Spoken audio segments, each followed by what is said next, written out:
السلام عليكم ورحمة الله وبركاته. أهلا بيكم حبايبي سنة رابعة. النهاردة معادنا مع الدرس الثالث في مادة الدراسات الاجتماعية. لكن قبل ما نبدأ في الدرس يا حبايبي أحب أقول بس إن في بعض الناس علقت على الكتاب اللي احنا بنشتغل منه، وهي محتارة طبعا هتشتغل منين، أو لو معاها كتاب غير الكتاب اللي أنا بشتغل منه فهي هتشتغل إزاي وهكذا.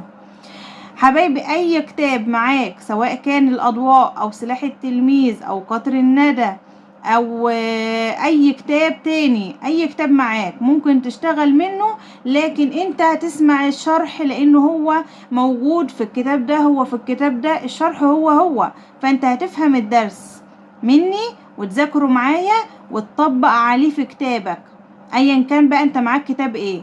فلو معاك الاضواء هتشتغل معايا عادي خالص، معاك قطر الندى هتشتغل، معاك سلاح التلميذ هتشتغل، فما توقفش نفسك على كتاب معين. يبقى احنا هنسمع شرح من اي كتاب ايا كان انا بشرح من كتاب ايه، وهنطبق الكلام ده على الكتاب اللي هو معاك. طيب لو انت حابب بقى تتابع معايا الاسئله من نفس الكتاب اللي انا بشتغل منه، فاكتب لي في التعليقات انت عايز نشتغل من كتاب ايه معاك، او الاغلبيه معاهم كتاب ايه، لان انا كنت بشتغل في الدرسين الاولين من الاضواء، لكن حاليا هكمل في قطر الندى، لان في كتير قالوا ان هما معاهم قطر الندى اكتر. فاللي عايز كتاب معين او حاجه معينه او اي سؤال يكتب لي في التعليقات. يلا بقى نبدأ في الدرس الثالث اللي بيتكلم عن موقع مصر بالنسبة للعالم. يعني ايه موقع مصر بالنسبة للعالم؟ يعني مكان مصر في العالم، في اي قارة وفي اي اتجاه من العالم كله. يبقى احنا هنتكلم عن مصر جوه العالم كله، في اي مكان في اي قارة. اول حاجة هتقابلني في الدرس هو يعني ايه موقع جغرافي. موقع الجغرافي هو موقع الدولة او القارة بالنسبة الى اليابس والماء. كلنا عرفنا يا حبايبي ان الارض عبارة عن يا اما يابس بنعيش عليه اللي هي الارض الصلبة اللي نقدر نقف عليها، او ماء اللي هي البحار والمحيطات والحاجات اللي فيها ايه، الاماكن اللي فيها مية. طيب انا عايز اعرف الموقع الجغرافي لمصر، اليابس والماء اللي حوالين مصر من بره. يعني لو انا بصيت على مصر هنا اللي في قارة افريقيا كده، انا عايز اعرف ايه المية اللي عندي من بره، وايه اليابس اللي حواليا من بره. ايه اليابس اللي من الشرق، ايه اللي سواء يابس او ماء بقى، انا عندي هنا من الشرق في مين، وهنا في الغرب في مين، وهنا في الشمال مين، وهنا في الجنوب مين، فوقي وتحتي ويميني وشمالي، الحاجات اللي حواليا، الاماكن اللي حواليا سواء يابس او ماء، ده اسمه الموقع الجغرافي. طيب يعني ايه بقى موقع جغرافي؟ او لو قالك ما المقصود بالموقع الجغرافي، يعني عرف لي الموقع الجغرافي، قول لي يعني ايه. هنقول هو المكان او موقع الدولة او القارة بالنسبة الى اليابس والماء. يعني ايه اليابس والماء اللي حوالين الدولة او القارة بتاعتي. تعالوا بقى نعرف يعني ايه القارات. تعريف القارات، احنا لسه قايلين ان الارض عبارة عن يابس يا اما ماء. اليابس اللي هو القارات اللي احنا بنقدر نعيش عليها. طيب هي الارض اللي احنا بنعيش عليها دي عبارة عن مساحة صغيرة ولا كبيرة؟ طبعا كتير، لان احنا عندنا دول كتير وعندنا قارات كتيرة جدا، يبقى القارة مساحة كبيرة قوي لان جواها عدد كتير من الدول. طيب عدد القارات دي كم قارة؟ عندي 7 قارات، كل قارة من ال7 دول جواها عدد كتير من الدول. يبقى القارة عبارة عن ايه؟ ما المقصود؟ يعني عرف لي، قول لي يعني ايه قارة. هنقول هي مساحة كبيرة جدا واسعة من اليابس تضم عددا من الدول. عدد القارات 7 قارات. تعالوا بقى نقولهم مين هم ال7 القارات بتوع العالم. هنقسمهم 2، في 3 منهم اسمهم قارات العالم القديم، والأربعة التانيين اسمهم قارات العالم الجديد. ليه سموا دول العالم القديم ودول العالم الجديد؟ لان العالم القديم هو اللي ظهر الاول، او هم اللي كانوا موجودين الاول، بعد كده انقسمت الارض وظهر الاربع قارات الايه اللي هم قارات العالم الجديد. يبقى قارات العالم الجديد اللي ظهروا الاول واللي كانوا موجودين على الارض من الاول هم قارة اسيا وقارة افريقيا وقارة اوروبا. تعالوا كده نشوفهم على الخريطة. عندي هنا قارة آسيا، القارة الكبيرة اللي باللون الأخضر لحد هنا كده، وعندي قارة إفريقيا القارة بتاعتنا اللي فيها دولة مصر، وعندي القارة اللي فوق دي اسمها قارة أوروبا. التلاتة اللي بالاخضر دول هم قارات العالم القديم اللي ظهروا الاول: اسيا، افريقيا، اوروبا. طيب تعالوا بقى لقارات العالم الجديد. مين هم قارات العالم الجديد؟ هم امريكا الجنوبية، وعندي امريكا الشمالية، عندي استراليا، وعندي القارة القطبية الجنوبية اللي هي اسمها انتاركتيكا. لها اسمين، اسمها القارة القطبية الجنوبية او ممكن نقول انتاركتيكا، هي هو الاسم او هي القارة. يبقى انا عندي 4 قارات في العالم الجديد. تعالوا نشوفهم على الخريطة. عندي هنا امريكا الشمالية هنا فوق في الشمال، امريكا الجنوبية تحت في الجنوب، وعندي هنا استراليا الصغيرة دي اسمها استراليا، وعندي القارة اللي تحت خالص دي الكبيرة اللي تحت خالص دي اسمها القارة القطبية الجنوبية او اسمها انتاركتيكا. يبقى انا دلوقتي بتكلم عن مين؟ عن ال7 قارات اللي في العالم. العالم يتكون من 7 قارات، 3 سميناهم العالم القديم: اسيا وافريقيا واوروبا، و4 هم العالم الجديد: امريكا الشمالية، امريكا الجنوبية، استراليا، القارة القطبية الجنوبية او انتاركتيكا. كده اتكلمنا عن القارات ال7. تعالوا بقى نتكلم عن المحيطات اللي هي الماء. احنا قلنا الارض يا اما يابس يا ماء. اليابس اتكلمنا عنه وقلنا ان هو 7 قارات. الماء اللي هو بحار او محيطات او بحيرات او انهار او اي مكان فيه مية. احنا هناخد المحيطات بس.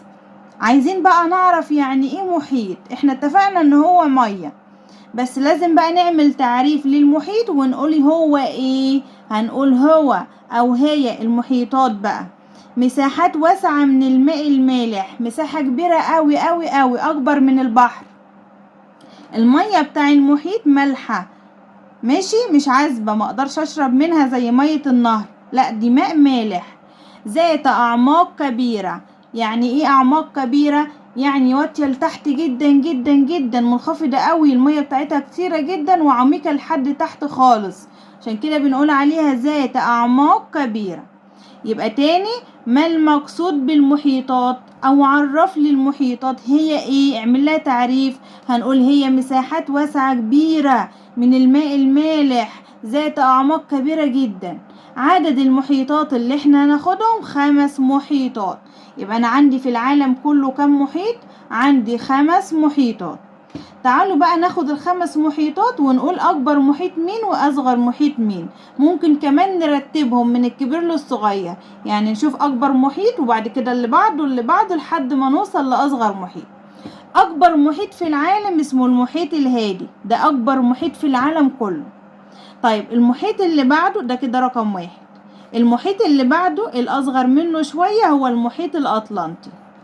المحيط الثالث اللي بعد كده هو المحيط الهندي.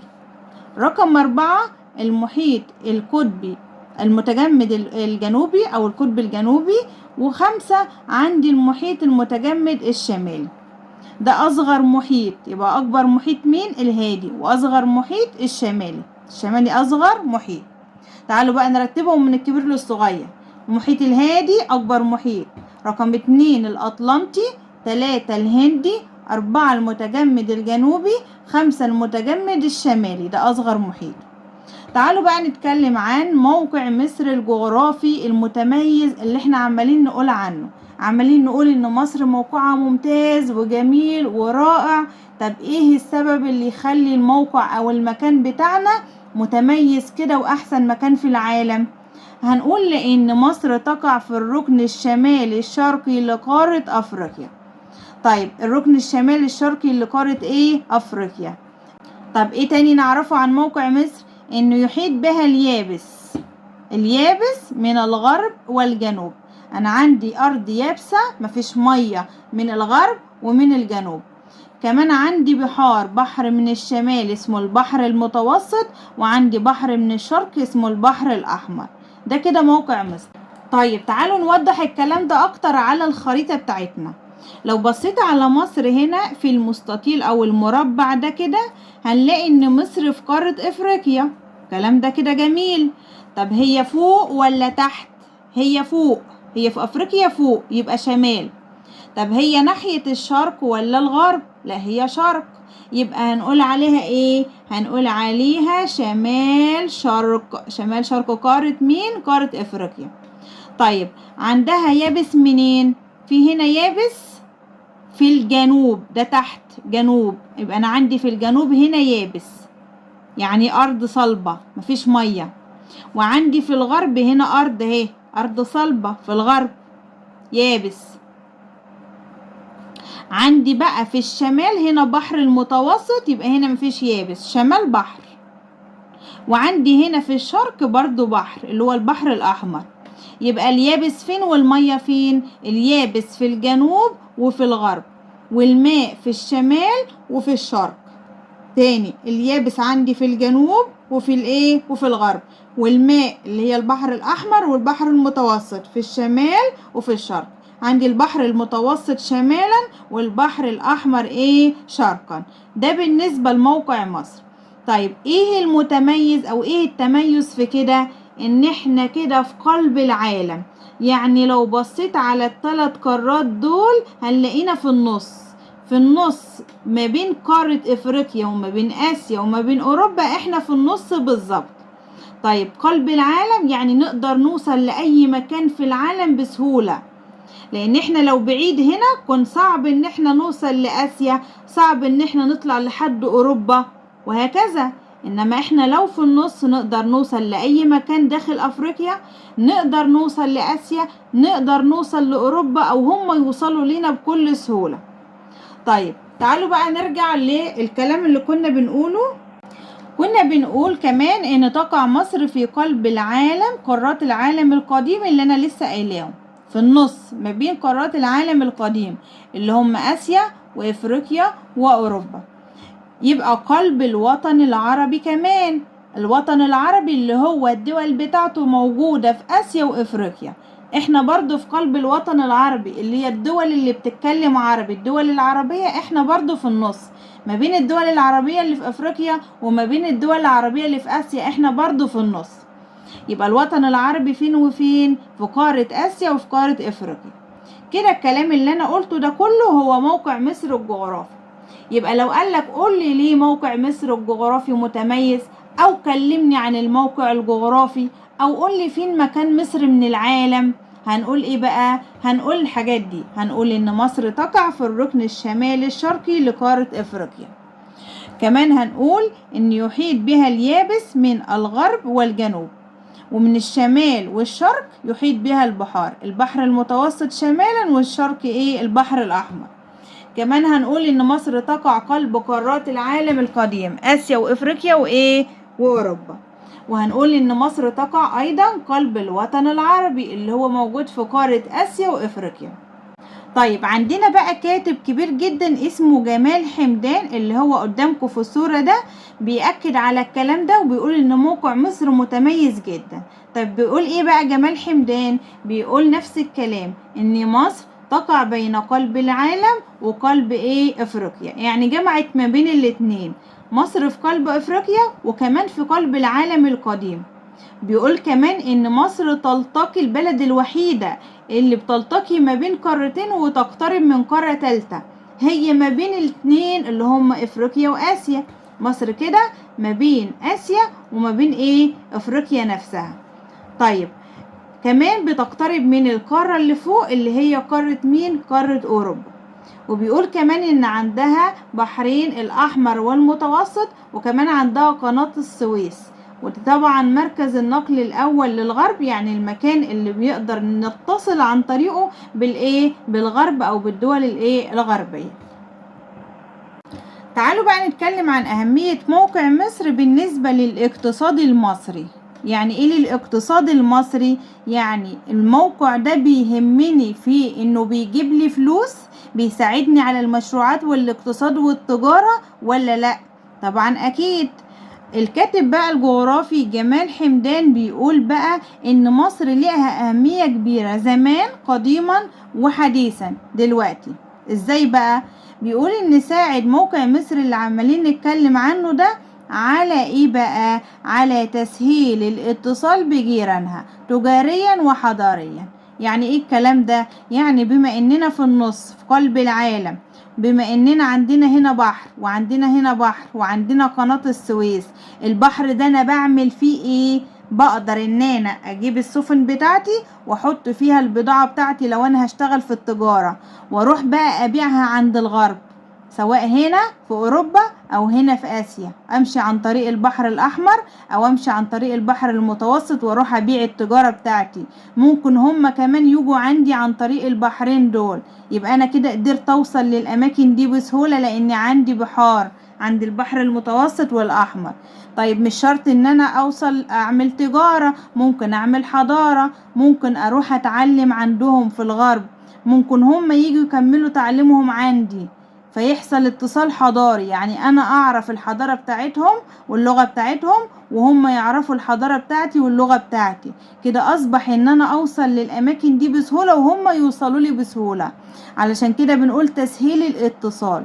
طب انا لو الموقع ده مش موجود، لو انا ما عنديش البحرين دول وما عنديش قناة السويس، كنت اقدر اوصل للاماكن دي بسهولة؟ كان هيبقى صعب جدا.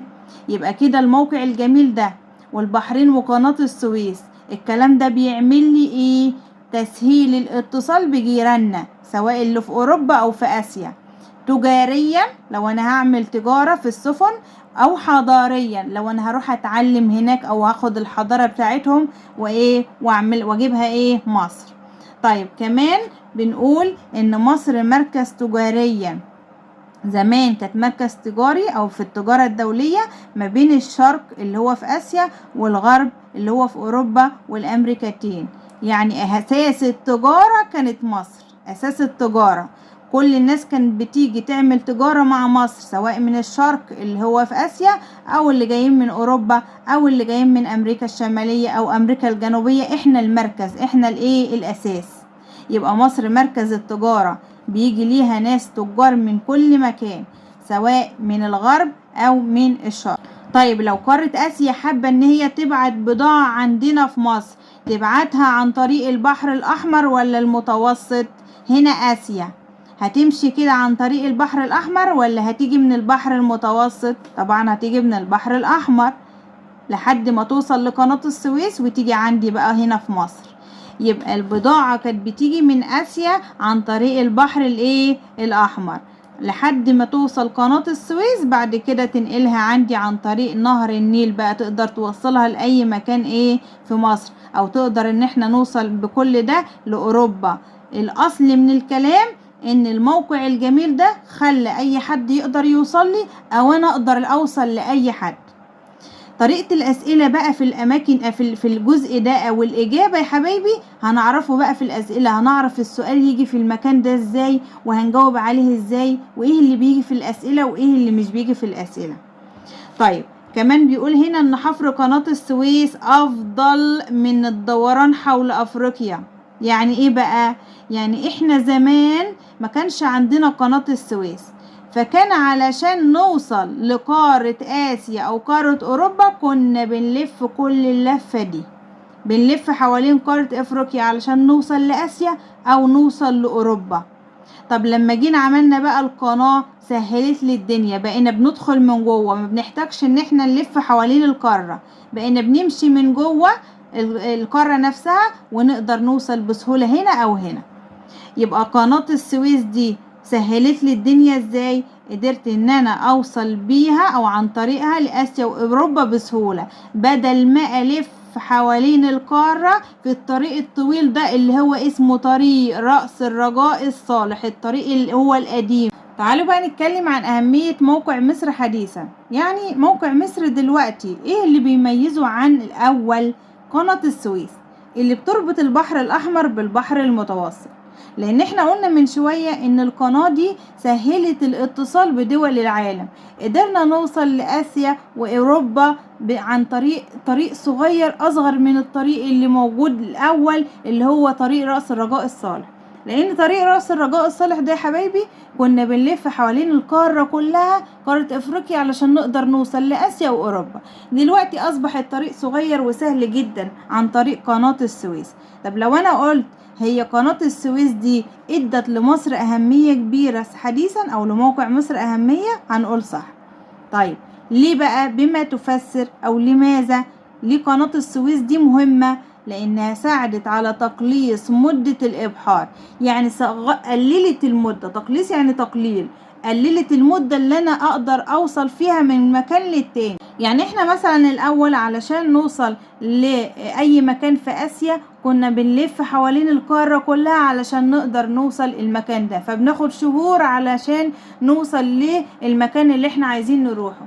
حاليا بقى بقينا بنمشي عن طريق قناة السويس، فقربنا المسافة أكتر، فقللنا الوقت اللي احنا بنوصل فيه أكتر. بكده وفرنا وقت، وفرنا فلوس مال، وفرنا جهد وتعب. يبقى أهمية موقع مصر مهم ليه حديثا بسبب قناة السويس.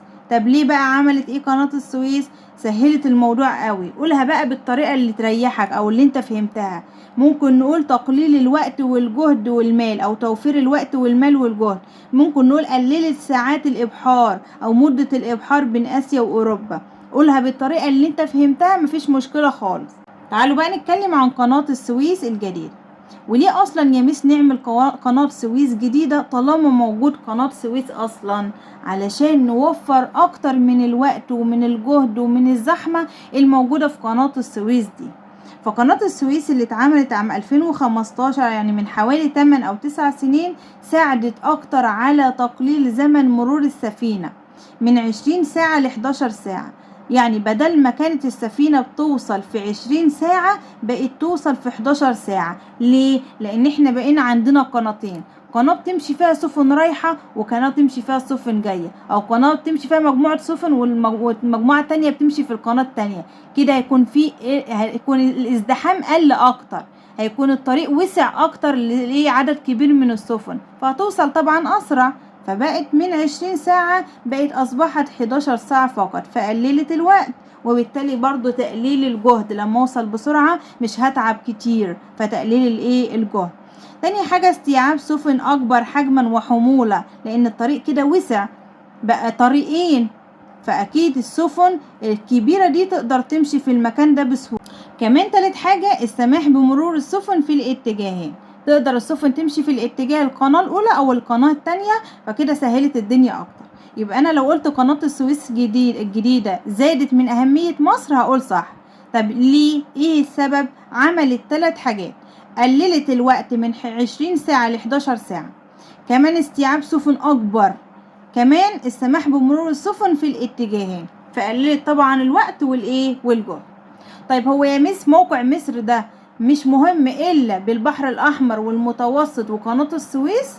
لا طبعا، في طريق مهم جدا جدا اللي هو نهر النيل، ده زاد من أهمية موقع مصر أكتر، فساعد على قيام الحضارة والاقتصاد وكمان أعمال الزراعة، وكمان أصبح طريق تجاري، وهكذا.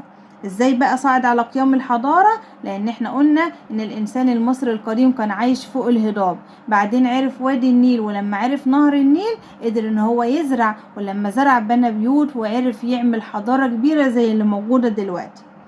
يبقى ساعد نهر النيل على ايه؟ ان يحصل حضارة، وبالتالي يبقى فيه اقتصاد مزدهر او كبير لمصر.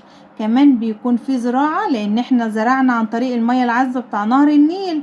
كمان قدرنا نستخدم النهر ده مش في الزراعة فقط، ان احنا نستخدمه كطريق للتجارة، نمشي فيه بالسفن ونوصل لأي مكان داخل قارة افريقيا، بين شمال مصر او جنوب مصر، كذلك بين مصر ودول وسط افريقيا. يعني عن طريق نهر النيل قدرنا نوصل لأي مكان في قارة افريقيا. بكده يا حبايبي يكون درسنا خلص، اتمنى تكونوا استفدتوا. ذاكروا كويس واستنوني في اسئلة الدرس، والسلام عليكم ورحمة الله وبركاته.